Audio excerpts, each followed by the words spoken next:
I would say there's no smoking gun on Joe Biden, but there's certainly circumstantial evidence that he was helping his son and that he knew very well his son was involved in these sketchy overseas business dealings. So I just want to go through it with you because you're the expert. This is from Andy McCarthy, who's got a great piece out today in National Review called "Does Hunter Biden Face Indictment?" And as always, you can take him to the bank. He writes that Hunter has a penchant for landing big paydays in corrupt and authoritarian countries where his father wielded influence over American policy. Now, that is true.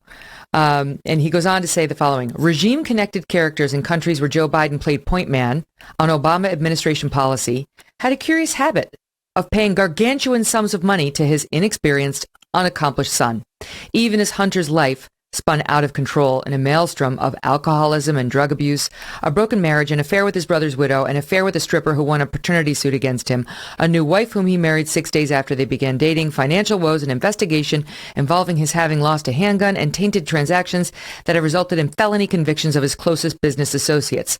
Point being, these guys paid him for access, not because of his special management skills. Very clear.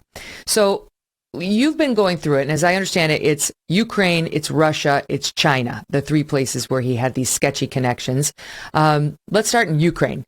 It's Burisma, essentially, right? Does it go beyond the fact that this oil and gas company hired him and paid him $50,000 a month to sit on the board, a guy who had no oil and gas experience, Hunter Biden?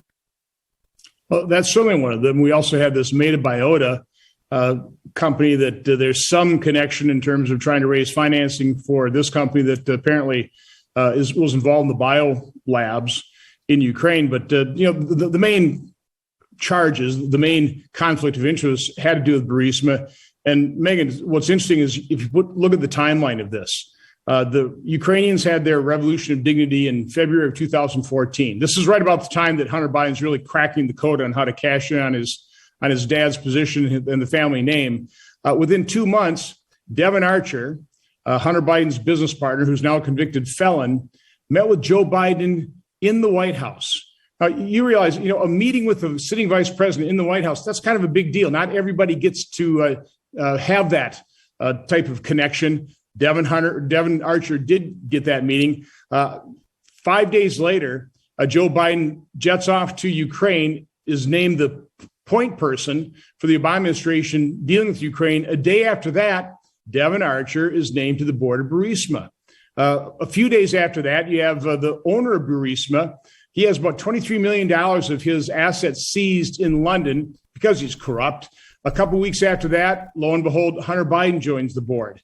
So when you take a look at how much activity, by the way, they're also doing the communications and deals with the wife of the former mayor of Moscow in the same time frame in April 2014. So these were some busy little beavers here vacuuming up dollars, cash, based on the Biden name and Vice President Biden's position. And this is all while Joe Biden is the sitting vice president, because we'll get to China, but they try to excuse everything that was done with China as, well, he was a private citizen, none of your business. And it's, of course, it's in between his term as vice president and when he was already forming, all the committees and so on necessary to run for president, of course, a position that he now holds.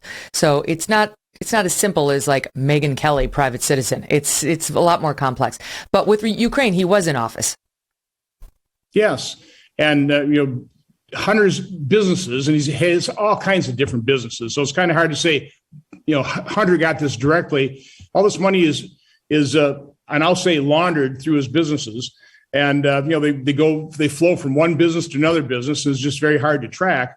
But all this happened while Joe Biden was vice president and was the point person. It gave individuals in the State Department all kinds of fits. George Kent was relatively upfront in saying that that conflict of interest was a problem for policymakers in Ukraine, because U.S. policy toward Ukraine was primarily to help them rid the country of corruption.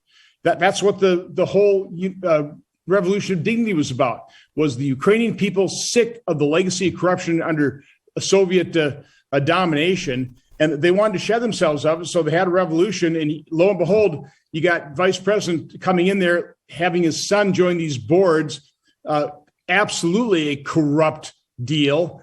And so obviously it was very difficult for U.S. policymakers to really accuse Ukrainians of corruption when you've got the vice president jetting in there, his son taking advantage of the situation. It was very uncomfortable. But again, the mainstream media just looked the other way and said, there's nothing to see here, nothing illegal here, just something incredibly sleazy. And if I'm not mistaken, there's evidence of the number 3 Burisma official coming to the White House and visiting with Joe Biden. And when confronted with this during the campaign, Mr. Biden's people said, oh, well, there's no White House log of the meeting. It's like, well, that's not the kind of meeting you would put down. But they didn't deny that it happened. Well, that's also the kind of information the deep state hides as well. But you said the New York Times and the Washington Post said there's no evidence. There's all kinds of evidence. And I would say it's more than circumstantial. I mean, you have eyewitness testimony by Tony Bobulinski, who met with Joe Biden. Now, that meeting was about their business arrangement, this investment firm that was going to hoover in funds from China. Joe Biden met with Tony Bobulinski. Tony Bobulinski says that Joe Biden was compromised. You have all these photos with Joe Biden meeting with Hunter Biden's business associates. I mean, how can you say there's no evidence? There's all kinds of evidence. But the only thing we don't have is a confession from President Biden. He's just lying. I don't know why anybody would ever believe him, because he's lied repeatedly that he never talked to Hunter about his overseas businesses. We have Amos Hochstein that told a pretty convincing story that almost certainly proved that Joe Biden had to talk to Hunter because he arranged meetings on this conflict of interest in Ukraine. So again, there's all kinds of evidence right here. So at least with respect to Biden's lying. At least with respect to Ukraine and China, there is evidence that Joe Biden was personally involved. Again, the White House tries to dismiss all of China by saying private citizen at that time, private citizen. I don't know how you excuse the meetings with Ukraine. They're trying to deny some of them, as I say, well, not on the White House log. That's not a denial. That's a non-denial denial. And there are other interactions between Joe Biden and Hunter's Ukrainian pals. At the time, he was getting $50,000 a month. Again, the guy knew nothing about oil and gas, absolutely no oil and gas expertise, and yet they paid him that amount to sit on this board. Clearly a pay for access relationship. And yet here is Joe Biden. This is a montage, soundbite 2, making very clear, this is from Fox News, that he wants us to believe he's never discussed the Hunter business deals. Mr. Vice President, how many times have you ever spoken to your son about his overseas business dealings? I've never spoken to my son about his overseas business dealings. I have never discussed with my son or my brother or anyone else anything having to do with their businesses, period. And what I will do is the same thing we did in our administration. There will be an absolute wall between personal and private and the government. Do you stand by your statement that you did not discuss any of your son's overseas business dealings? Yes, I stand by that statement. All right, so how do we know that's not true? Because I understand meetings could just been glad handing, could have just been a courtesy, hi, how you doing? I'm the vice president, bye. What proof is there that they actually discussed business dealings? Well, again, short of a confession by the co-conspirators, I guess you're not going to have proof, but you have such, strong circumstantial evidence that there's no way. I mean, there's a father and a son. How is his son getting all this money? How's he living this lifestyle? There's all kinds of proof in terms of Joe trying to help him out financially when he's holed up in a hotel with his lady friends. So no, there's all kinds of evidence coming out of the laptop. There's probably a lot more evidence going to come out of that laptop. It's just that the mainstream media doesn't want to authenticate it, and that's part of the problem. If the mainstream media doesn't bless it, I guess the evidence doesn't exist. I just reject that notion.